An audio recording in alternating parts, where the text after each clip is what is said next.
I just really wanted to figure out how do you put together an amazing team? I guess I've always been kind of a curious person, and I like to figure things out. Like I like to put the puzzle pieces together.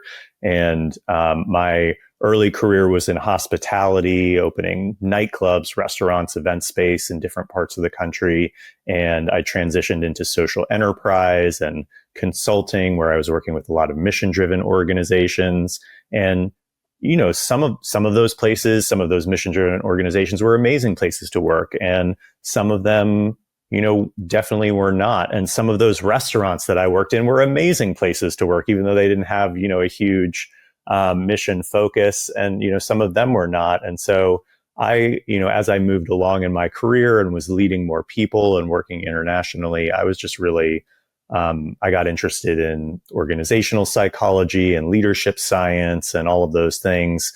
And I just really wanted to understand, like, can you sort of deconstruct those elements that make a great team? Can you figure out what's a best practice way to create, teams and organizations that thrive, and places where people do great work, where they feel like they're doing great work and that it's meaningful. And so that was sort of what took me to grad school at Penn, where we both studied positive psychology. And and then the rest is kind of history. We linked up, and we were both really interested in very similar things, and ended up doing research together. And have spent a number of years now, researching these leadership practices and organizational structures that help people find meaning in their jobs.